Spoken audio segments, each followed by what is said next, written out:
Pai Santo, nós te louvamos por esta noite, em especial, podemos declarar que os nossos pecados foram lavados pelo sangue de Jesus e agora podemos entrar na tua presença. Meu Pai, rogamos que o teu Espírito fale nos nossos corações, nos instrua e possamos viver de acordo com aquilo que é a tua vontade para nós como filhos teus. Abençoa-nos, ó Pai, fale nos nossos corações e pedimos em nome de Jesus. Amém. Amém. Só o aviso da reunião de Gênesis 3. Então, nós temos na igreja o nosso grupo de homens de valor, que se reúne sempre no último sábado do mês. Como surgiu essa oportunidade, vai estar conosco o irmão Eduardo Gomes da Luz, da Missão das Tribos, então nós vamos antecipar, nós vamos reunir junto com eles, e aí o dia 30, inclusive, proporciona a possibilidade de reunião de jovens. A reunião para os homens no Jardim Santana é todo aquele que já é homem, né?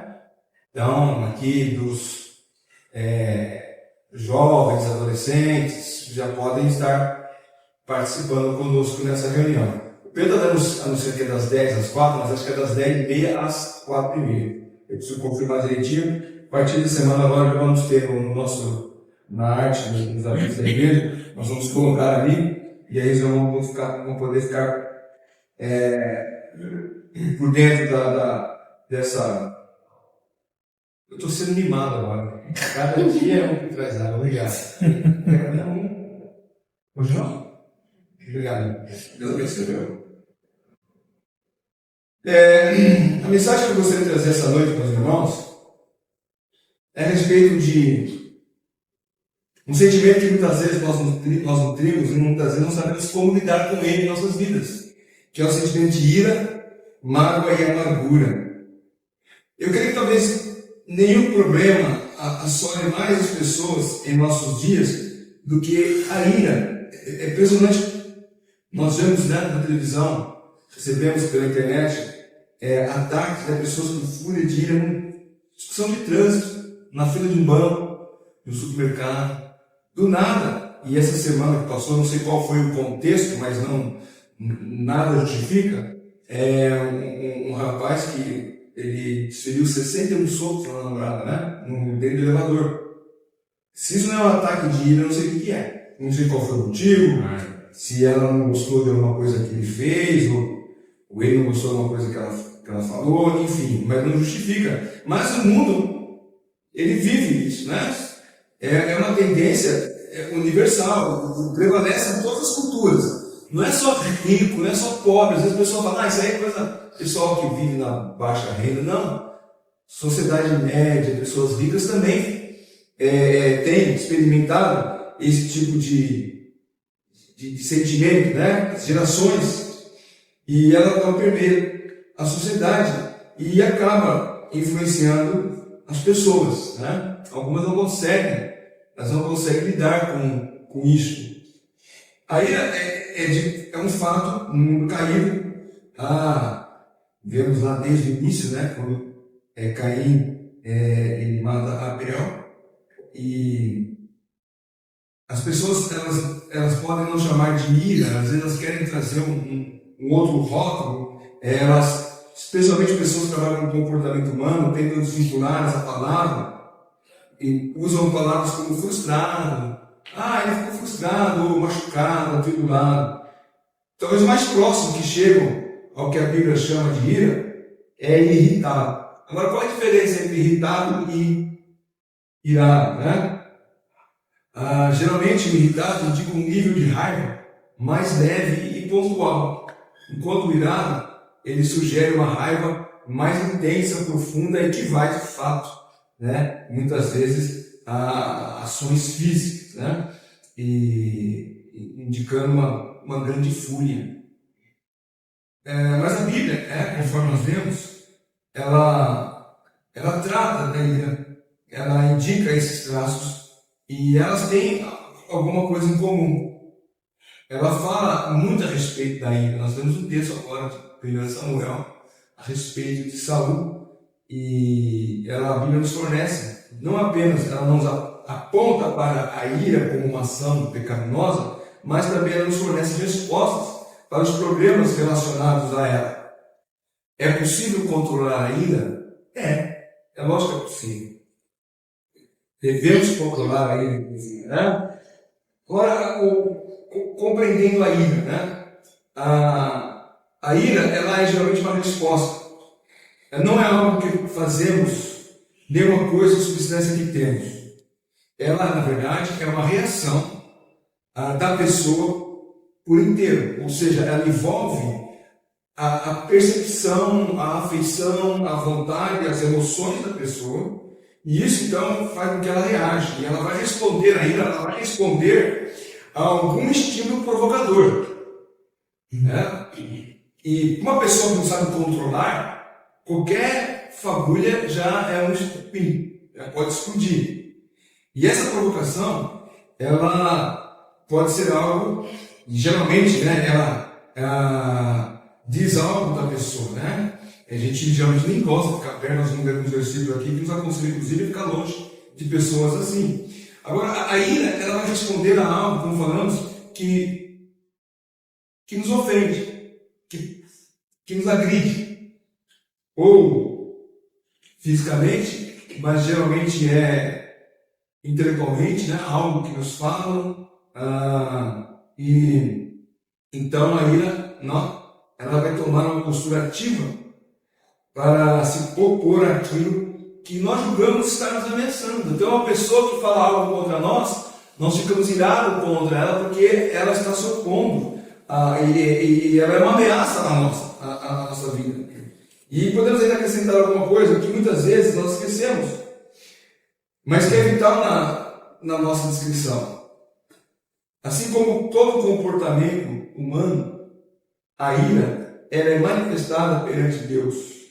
Ou seja, Ele vê e avalia a nossa ira. Principalmente quando essa ira é pecaminosa. E a palavra de Deus diz que a ira, né, ela está sujeita ao juízo de Deus. Jesus declarou isso lá em Mateus capítulo 5, no Sermão do Monte, versículo 21 e 22. O Senhor Jesus, Ele disse assim, 5, 21 e 22. Vocês ouviram o que foi dito aos antigos, não mate. E ainda, quem matar está sujeito a julgamento. Eu, porém, lhes digo, todo aquele que se irar contra o seu irmão estará sujeito a julgamento. E quem insultar o seu irmão estará sujeito a julgamento no tribunal. E quem chamar de tolo estará sujeito ao inferno de fogo. Então, não é apenas uma manifestação que nós mostramos às pessoas. Deus está vendo essas coisas.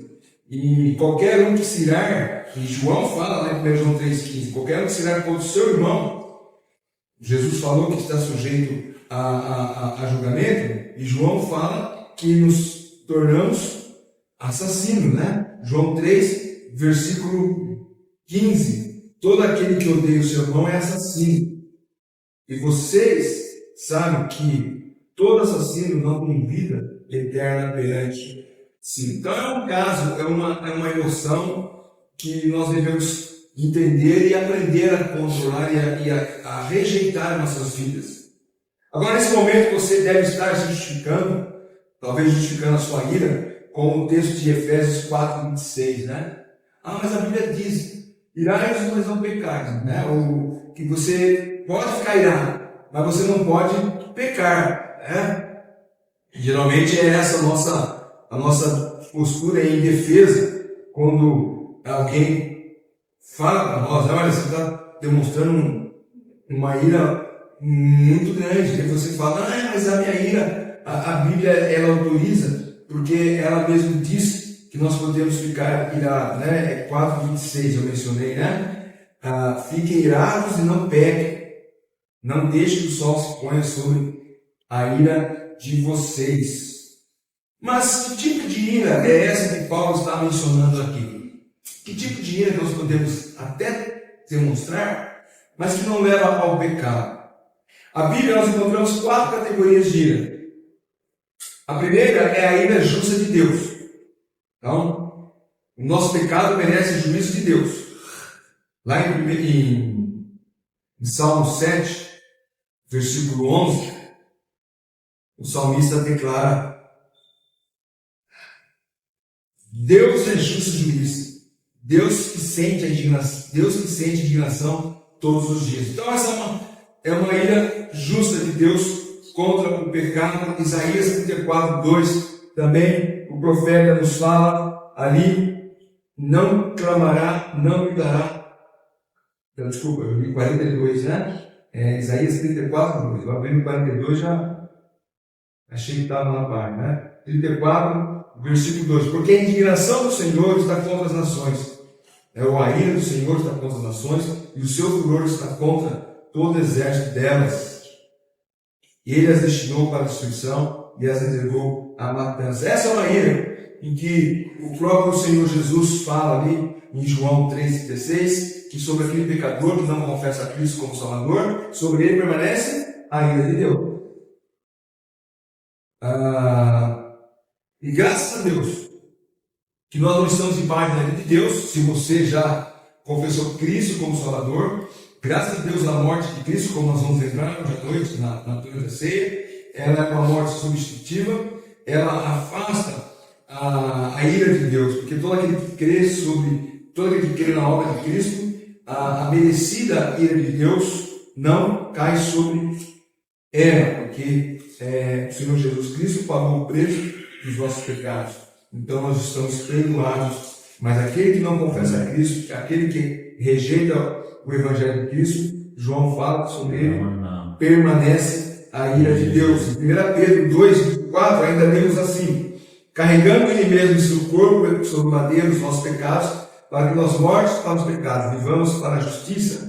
Pelas feridas dele, de Jesus Cristo, fomos sarados. Então, o Senhor Jesus pagou o preço do nosso pecado e nós estamos perdoados. E a ira de Deus não recai mais sobre todo aquele que confessa Cristo como o seu Salvador. Então essa primeira ira, a ira justa de Deus, ela está sobre aqueles que rejeitam Cristo como seu Salvador e vão pagar o preço eternamente se continuar rejeitando a obra de Cristo, né? Tem a segunda ira, que é a ira justa de Jesus. O Deus homem se irou. Todo mundo conhece o caso dos vendedores do templo, lá em Mateus 21, que o Senhor Jesus Cristo, vendo que estavam fazendo da casa do Senhor casa de comércio, e ali então as pessoas iam vender muitos dos animais para oferta, e ele então, ficando indignado, diz lá em Mateus 21, versículo 12 e 13, Jesus entrou no templo e expulsou todos que ali vendiam e compravam. Derrubou as mesas dos cambistas e as cadeiras dos que vendiam pombas. E disse-lhes: está escrito, a minha casa será chamada casa de oração, mas vocês estão fazendo dela um covil de salteadores. Essa é a ira justa de Deus. Outra vez que Jesus ficou indignado, ficou irado, foi quando ele curou aquele homem de mão atrofiada, lá em Marcos 3, 1-5, que as pessoas estavam observando Jesus fazer curar num dia de sábado. E o texto de Marcos 3 diz, versículo 1, de novo entrou Jesus na sinagoga, e ali estava um homem que tinha uma das mãos ressequidas, e estava observando Jesus para ver se curaria aquele homem no sábado, a fim de o acusarem. Jesus disse ao homem da mão ressequida: venha aqui para o meio. Então lhes perguntou: é lícito no sábado fazer o bem ou fazer o mal, salvar uma vida ou deixar morrer? Mas eles ficaram em silêncio. Então Jesus, olhando em volta, indignado, entristecido com a dureza do coração daquelas pessoas, disse ao homem: estenda a mão. E o homem estendeu a mão e ela foi restaurada. Então o Senhor Jesus também ficou indignado, irado com aquelas pessoas que estavam esperando Jesus fazer uma cura no sábado. Mas quando Jesus pergunta para eles, é correto ou não, eles ficaram caladinhos. É aquele tipo de pessoa que muitas vezes comenta alguma coisa e quando ela é inquirida, ela não sabe de nada. Não é comigo, não. Jesus conhece o coração dos homens. Aqui no caso, ele sabia muito bem qual é o pensamento deles. Mas aí é Jesus e Deus, né? Eles têm essa capacidade. Mas também nós temos uma terceira categoria de ira justa, que é a ira de homens contra homens. Por exemplo, Moisés, lá lembra quando Moisés subiu para estar com o Senhor no monte, e Arão e o povo começou a falar: Moisés morreu, vamos nós aqui fazer o nosso próprio Deus. E eles fizeram um bezerro de ouro lá em Êxodo 32. Os irmãos conhecem bem todo o texto, né? Mas no versículo 19 e 20 de Êxodo 32 diz: logo que se aproximou do arraial e viu o bezerro e as danças, Moisés ficou muito irado. Arremessou as tábuas de pedra das suas mãos e quebrou-as ao pé do monte. E pegando o bezerro que tinham feito, queimou-o e o reduziu a pó, que espalhou sobre a água e deu de beber aos filhos de Israel. Então Moisés, ele teve uma atitude, uma ira correta, positiva, vamos dizer assim, uma ira santa, podemos dizer, porque ele viu que os homens logo tinham esquecido de Deus e estavam substituindo o Deus verdadeiro por uma imagem, uma escultura. Agora, é lógico, né? Moisés era homem, e nós vamos lembrar que também Moisés teve acesso de ira pecaminosa, quando ele fere, quando ele vai ferir a rocha, quando Deus manda ele apenas falar com a rocha.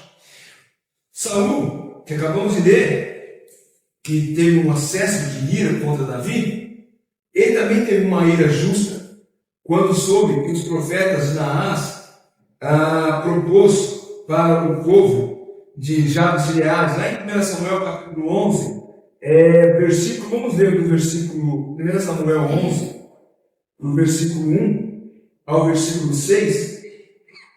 1 Samuel 11, versículo 1. Então Naás, que era amonita, foi e sitiou Jabes de Gileade. E todos os homens de Jabes disseram a Naás: faça uma aliança conosco e nós o serviremos. Porém Naás, amonita, respondeu: farei uma aliança com vocês, sob a condição de que seja vazado o olho direito de cada um de vocês. Assim trarei vergonha sobre todo Israel. Então os anciãos de Jabes lhe disseram: dá-nos 7 dias para enviar mensageiros por todo o território de Israel. Se não houver ninguém que nos livre, então nos entregaremos a você. Quando os mensageiros chegaram a Gileade, onde morava Saul, relataram este caso ao povo. Então todo o povo chorou em alta voz. Eis que Saul voltava do campo, atrás dos bois, e perguntou: que tem o povo? Por que estão chorando? Então lhe contaram que os homens de Jabes haviam relatado. Quando Saul ouviu essas palavras, o Espírito de Deus se apoderou dele e ficou furioso. Pegou uma junta de bois, e aí continua, né, a história. Aí quando então Saul vence os amonitas.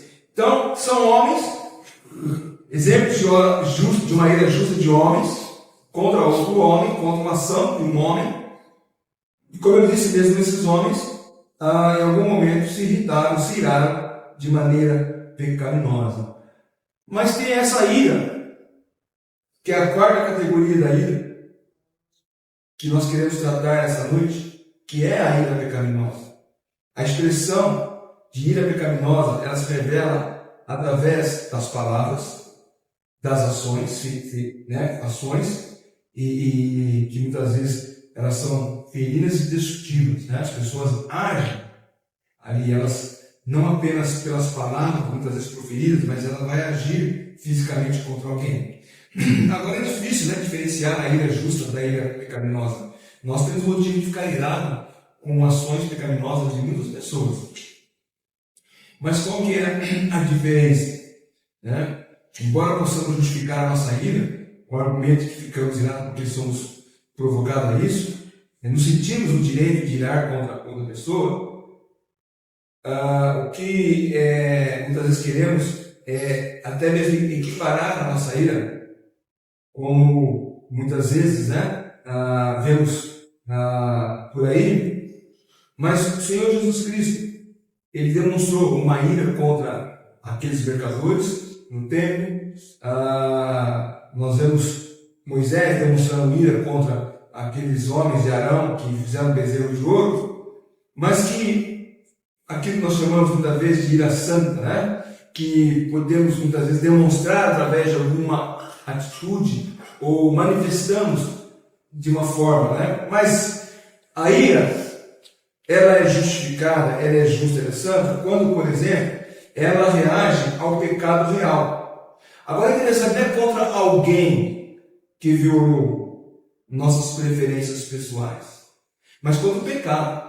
Eu posso ficar irado contra alguém que está agindo de maneira pecaminosa, até prejudicando uma pessoa. Mas é diferente quando essa ira apenas existe porque aquela pessoa não atende às minhas expectativas e eu me sinto ameaçado por ela. Ou quando a pessoa que está fazendo algo realmente que é pecado, mas nós não estamos irados pelo pecado em si, mas queremos retribuir ou queremos descontar a própria pessoa. Ao invés de nós olharmos para aquilo ali e ficarmos realmente indignados, irados com aquela ação e orar a Deus, não é fácil fazer isso, mas o Senhor Jesus fala que nós devemos orar pelos inimigos e clamar por justiça de Deus. Nós ficamos irados contra alguém que está agindo de maneira pecaminosa, mas nós devemos orar para que Deus pese a mão, não nós. Nós não temos o direito de tomar a justiça na própria mão. Devemos deixar Deus agir. E Deus nos deu um meio. Se é uma coisa que está te prejudicando, existem meios que você pode buscar para resolver isso. Mas nunca devemos, e a ira se torna pecaminosa quando nós agimos com as próprias mãos contra aquele que está nos ameaçando. Outra coisa, uma ira santa é quando a ira tem um foco em Deus, em seu reino. Não nos nossos interesses e nossos direitos. Ou seja, quando o foco, o ataque é centrado em Deus e não na pessoa. Quando o ataque é contra a igreja, os irmãos, nós ficamos indignados, irados, e vemos aqui, graças a Deus, no Brasil ainda não temos isso, né? Em grande violência. Mas quando a gente vê, por exemplo, um país onde os crentes são mortos, decapitados, por causa do nome de Jesus Cristo, isso cria em nós uma ira. E nós oramos a Deus, que Deus possa agir contra aquelas atitudes, fazer com que aquelas pessoas possam pagar pelo que estão fazendo. E porque é contra Deus, assim como nós falamos, né? Quando o Senhor Jesus Cristo, ele interpõe contra Saulo no caminho para Damasco, fala: por que tu me persegue? E Saulo pergunta: quem és tu? Eu sou o Cristo a quem tu persegue. Mas Paulo estava perseguindo, eras o caminho, não é o Senhor Jesus, mas é o corpo de Cristo. Então nós sentimos irados, indignados, quando há um ataque contra Deus, contra o corpo de Cristo. E aí então nós podemos e clamamos a Deus: Senhor, pese tua mão contra esses. Eu vou confessar uma coisa, às vezes eu oro assim: Senhor, se esse, eu não sou calvinista, tá, 100%, mas às vezes eu oro assim: Senhor, se esse não é um eleito seu, o Senhor pese a mão contra ele. Eu estou dando, né? Vai que ele é o eleito que se salva, né? Então não posso mandar Deus pesar a mão dele da conversão.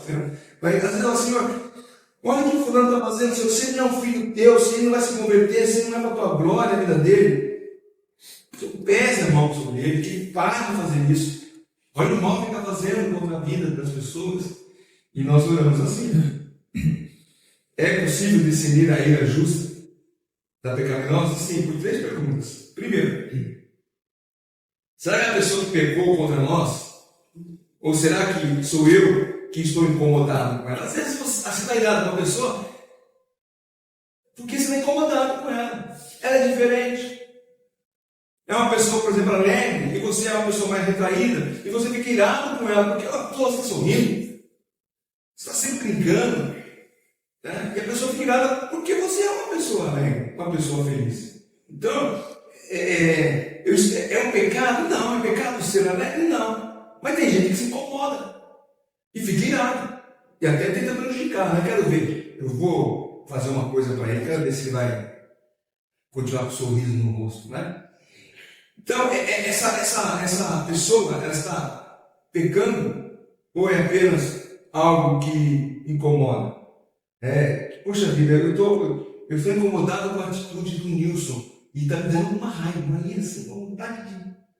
Mas pera, mas o que eu estou por isso fazendo é pecado? Não. Então o problema está comigo, não está com ele. Eu tenho que avaliar isso. A pessoa nem pecou. E eu apenas não gostei, talvez, do que ela falou, ou como ela agiu, e a ira pecaminosa então vai reagir contra a pessoa, armando-se contra ela.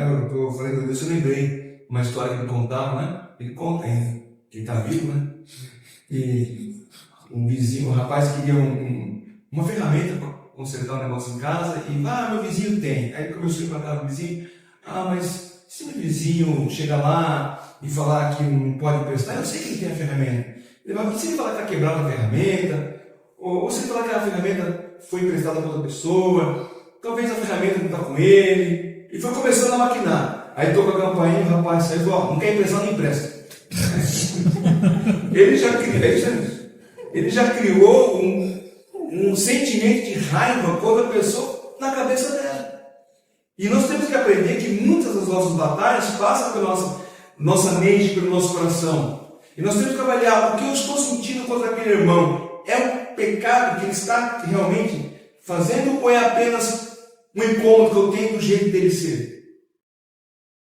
Tem gente que gosta de roupa mais sóbria. Só usa branco, só usa preto. Aí vem aquele irmão com camiseta laranja, verde, marca-texto, né? E fica com raiva, o palhaço quer aparecer. Aí o irmão aparece, irmão, se acabar, se der apagão, todo mundo enxerga, né? Começa com essas brincadeirinhas, com pura picuinha, raiva pro outro que é diferente, gosta de ser diferente. Não é pecado na camiseta laranja ou marca-texto? Não é. Tem lugar que você vai, tem lugar que você não vai. Eu, pelo menos, né? Posso ver que eu não sou muito bom para avaliar essas coisas, né? Mas, enfim. É a pessoa que está incomodando, é um pecado realmente que a pessoa está praticando, que deve agir, né, e fazer, motivar a buscar resolver esse problema. A segunda pergunta é, será que a outra pessoa, ela frustrou ou prejudicou os meus planos? Ou está se opondo aos meus pensamentos? É por isso que eu estou irado com ela? Sabe, muitas vezes, nós espiritualizamos uma decisão carnal. Então, eu chego aqui, irmãos, eu estava orando a Deus, e Deus mostrou que quer que eu vou levar o Evangelho no Havaí. Aí alguém chega, irmão, você está querendo levar o Evangelho no Havaí, eu quero curtir férias no Havaí. Pronto, já fico com raiva dele, porque ele descobriu qual é o meu coração. Ele sabe que eu quero ir para o Havaí para poder pegar umas ondas. Não pego onda, né? Mas eu quero curtir lá o paraíso no Havaí. Então, quando a pessoa, muitas vezes, ela confronta, acabamos irados com ela. Ou seja, ela percebeu que aquilo que nós estamos espiritualizando, na verdade, é um desejo carnal. E ela, sabiamente, porque ela sabe discernir, ela fala, irmão, o que você está querendo, na verdade, é só satisfação pessoal. E você está espiritualizando isso. Então, nós fazemos o quê? Ficamos irados contra ela. E achamos que ela deve ser objeto da nossa ira. O terceiro é mais difícil de todos. Será que eu consigo demonstrar graça e domínio próprio? Ou eu perco o controle e avanço contra outra pessoa, se não fisicamente com palavras? É difícil demonstrar graça com uma pessoa que está agindo de maneira que nos prejudica, está nos machucando, às vezes até, né? De forma psicológica, por palavras, né? Está nos afetando, nos agredindo verbalmente. Em tempo de rede social é muito comum isso, né? Mas eu consigo demonstrar graça e domínio próprio, e até orar por essa pessoa, ou eu realmente perco o controle e se me der a oportunidade, eu avanço contra ela? Sejamos sinceros, né? A maioria das vezes que manifestamos a ira, ela é mais pecaminosa do que justa. Ela é mais porque os nossos interesses estão sendo frustrados, né? A nossa vontade está sendo tolhida, não é nada contra Deus, não é nenhum pecado. Então, nós demonstramos isso porque de trás da ira está uma conduta que não é uma conduta coerente com a fé que professamos. Nós, como crentes, devemos demonstrar ao mundo aquilo que realmente somos, filhos de Deus. Nós lemos hoje de manhã na escola dominical que a pessoa que está cheia de Espírito, ela demonstra o fruto do Espírito. Né? O fruto do Espírito que o apóstolo Paulo nos declara ali na sua carta de Gálatas, capítulo 5, 22, 23. As pessoas vão ver em nós aquilo que nós fazemos e não o que falamos. Não adianta nós falarmos que somos crentes se nós agimos contrário à fé cristã. Não adianta nós falarmos que amamos a Deus e ao próximo, mas se nós não demonstramos amor efetivo para essas pessoas.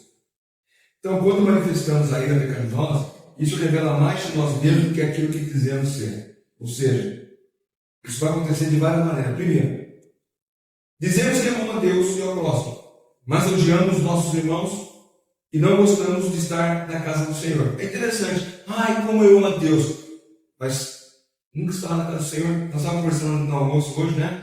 Nós chegamos numa época da igreja que agora as igrejas têm o culto de no meio de um culto só. Eu vou para a igreja e tem o culto uma vez por mês. Daí já.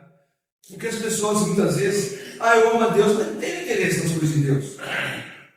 1 João capítulo 3, versículo 15, o apóstolo João ele diz assim: todo aquele que odeia seu irmão, nós já temos, é assassino, e você sabe que todo assassino não tem a vida eterna permanente em si. Ou seja, eu digo que amo a Deus, que amo meu irmão, mas eu demonstro ódio para o meu irmão e não tenho propósito algum de estar na casa de Deus. E isso é comum, porque o escritor de Hebreus exorta aqueles que não têm desejo de estar na casa do Senhor, quando ele diz: não deixemos de congregar, como é costume de alguns, pelo contrário, façamos as negociações, ainda mais agora que vocês veem que o dia se aproxima. Ou seja, nós dizemos que amamos a Deus, mas não vamos à casa do Senhor, dizemos que amamos o próximo, mas odiamos, na verdade, muitas vezes falando mal da pessoa. Outra maneira, manifestamos ira pecaminosa quando não somos atendidos em nossos desejos. Embora como crente, dizemos nos conformar com a vontade de Deus. Mas é fácil falar isso quando as coisas estão indo bem e tudo é bênção do Senhor. Mas quando as coisas começam a ficar ruins, aí eu não me conformo, porque não é isso que eu quero. E eu começo a ficar irado contra Deus, contra as pessoas, porque embora eu diga que Deus é soberano e eu quero me conformar à sua vontade, na prática não é isso que eu faço. Quantas vezes eu já ouvi as pessoas dizer assim: eu já fui crente, mas Deus me decepcionou e agora não sou nada, né? Por quê? Porque em suma, o crente, o filho de Deus, é aquele que aceita a vontade soberana de Deus em sua vida. E ela busca, lógico, dentro de um contexto, dependendo do que está acontecendo, ela vai buscar soluções para aquilo. Mas tem certos momentos que não tem jeito. Imagina uma pessoa que é diagnosticada com uma doença terminal. Ela começou a se sentir mal, foi no médico, fez vários exames. E o médico falou: olha, tem um tratamento alternativo, pode dar certo. E você confia, mas no final do tratamento não deu certo.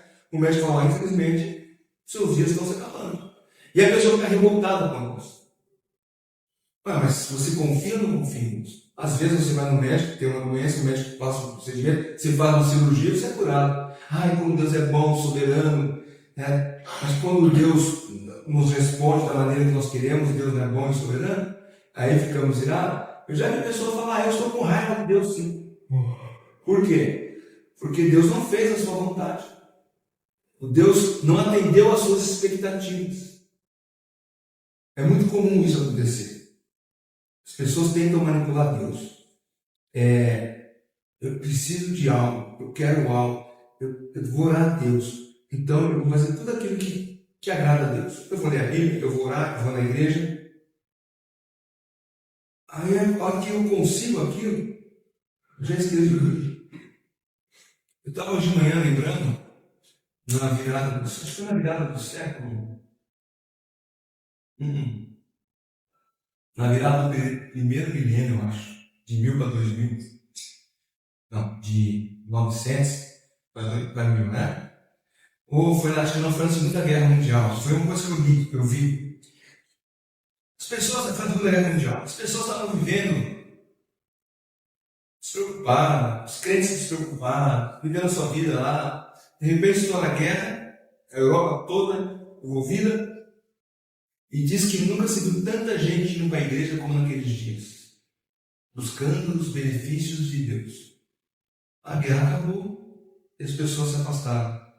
Eu falei da virada do milênio, parece que teve alguma coisa semelhante também. As pessoas foi de 1000 para 2000, né? Porque está na Bíblia, sabia? 1000 chegará, 2000 passará. Se não achou, vê a Bíblia inteligente, você vai achar. Os meus falam isso, né? Está na Bíblia, 1000 chegará, 2000 não passará. E as pessoas começaram a buscar a Deus, a orar. Aí passou, já estamos em 2025, um quarto do século já foi. As pessoas se afastam de Deus. Mas, quando somos decepcionados, quando eu digo isso, aqueles, né? Não estou dizendo eu ou você, mas aqueles que se sentem decepcionados com Deus, demonstram uma ira contra Deus. Porque não aceitam a vontade de Deus. Também, muitas vezes, nós deixamos a ira demonstrada quando deixamos as influências do mundo dominarem nosso modo de viver e pensar, embora digamos que queremos viver de acordo com aquilo que Deus deseja que nós. Eu quero viver do jeito que Deus quer, mas eu vivo do jeito que o mundo vive. Eu faço as coisas do mundo, eu falo como o mundo fala. Sabe aquela pessoa que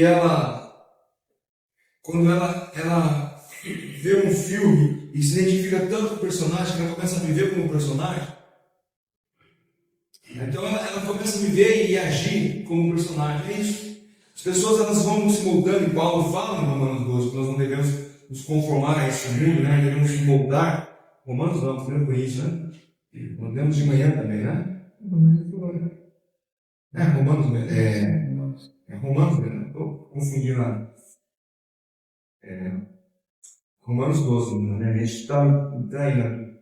Mas quando Paulo fala em Romanos 12, nós devemos nos conformar a esse mundo, é não nos moldarmos a esse mundo. Versículo 2, 12, 2. Não vivam conforme os padrões desse mundo. Mas muitas vezes nós deixamos a influência do mundo dominar a nossa vida. E o mundo é um mundo de pessoas baixas. Elas ofendem os outros muitas vezes. Você pega na rede social aí, pessoas se ofendendo por nada. E agimos como elas agem. Mas nós falamos que queremos fazer como Cristo fez. Nós aprendemos aquilo que a palavra de Deus nos diz, mas agimos de acordo com a nossa própria vontade por influência do mundo. Como é que nós podemos vencer a ira? Ou qual é a resposta de Deus para nós não deixarmos ser levados pela ira? Como crentes, né? Como eu disse, nós queremos viver para a glória de Deus. O pastor Ronaldo sempre dizia, né? Ele sempre falava do catecismo, do Westminster, qual é o fim do homem? A resposta vinha um coro, glorificar a Deus e gozá-lo para sempre. Mas o que significa isso? O que significa glorificar a Deus e gozá-lo para sempre? Isso quer dizer que a nossa vida tem um propósito maior do que nós mesmos, e que esse propósito envolve adoração, glorificação a Deus.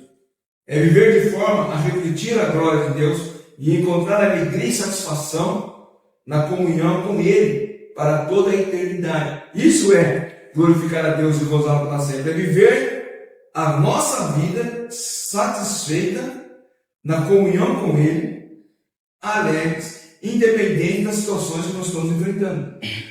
Muitas vezes é difícil, é lógico que é difícil. É dolorido? É dolorido. Machuca? Machuca. Mas quem é superior? Quem é maior? Quem que é dono? Quem que é soberano? É Deus. Então nós devemos nos colocar nos braços do Pai. Descansar nos braços dele. E não querer tomar a justiça na própria mão. Então, muitas vezes, quando, nessa frase, de Westminster, né, do catecismo lá, é que a fidelidade do homem é glorificar a Deus e gozá-lo para sempre. Muitas vezes nós, de fato, queremos fazer isso. Então, se de um lado o crente deseja aceitação, afirmação, afeição, e isso não é de tão ruim. Por outro lado, ao desejar isso em demasia, ela torna algo bom uma experiência pecaminosa, porque ela quer em excesso uma afirmação, ela quer em excesso uma afeição, ela quer em excesso uma aceitação. Então ela quer ser ela glorificada e não Deus. E quando isso é confrontado, ela fica irada, ela reage, né? Tem reações de ira. Quando quando nós não somos satisfeitos em nossos desejos, nas nossas expectativas, inevitavelmente nós vamos gerar reações de ira. Mas se nós queremos glorificar a Deus em nossas vidas, mesmo diante de uma situação difícil, de uma tribulação, nós vamos descansar no Senhor, sabendo que Ele é soberano. E não adianta eu querer tomar em minhas próprias mãos a justiça. Então, como é que nós... desculpa, voltando aqui, né? Nós não devemos gerar reações iradas. O que muitas vezes acontece é que, de um lado, na nossa vida, nós sabemos que devemos viver para a glória de Deus. Viver em um ambiente de bom relacionamento com os nossos irmãos. Essa é a vontade de Deus, de comunhão de um com o outro. Mas, do outro lado, nós queremos muitas vezes fazer aquilo que bem entendemos. E aí, aquele que se opõe ou tenta, vou usar um termo, nem sei se é mais popular, né? Mas no tempo de jovem era melar os planos, né? Não sei se tem outra palavra agora para isso, né? Borrar. Hã? Borrar. Borrar planos. Borrar. Borrar os planos? Borraram. Borrar os planos. Essa aí é mais velha que eu. Essa é a minha. Mas se alguém frustra os meus planos, eu que digo tanto que quero viver para a glória de Deus, passo a ter acessos de raiva, de ira. E não adianta, né? Muitas vezes é interessante. Você mostra para a pessoa a palavra de Deus e ela não aceita. Porque não é isso que eu quero. Eu sei que é assim, mas não consigo. Na verdade, ela está falando que não consegue, ela não quer. É diferente. Porque para conseguir fazer aquilo, nós devemos submeter a palavra de Deus. Então, quando uma pessoa fala, eu sei que é assim, mas não consigo, ela está dizendo, eu sei que é assim, mas não aceito. Porque eu, né, tenho o direito de ficar assim. Então, como é que podemos resolver isso? Primeiro, reconhecer que a nossa ira não vem de uma fonte externa. Na verdade, ela é no nosso coração. Perceba que, ao ficar irado, nós não ficamos por causa do outro, mas por causa de nós mesmos. Porque nós somos afetados de alguma forma. Mesmo que nós sejamos ameaçados, nós devemos optar em entregar a Deus e não agredir aquela pessoa. Né? Segundo, descubra o que está dentro do nosso coração.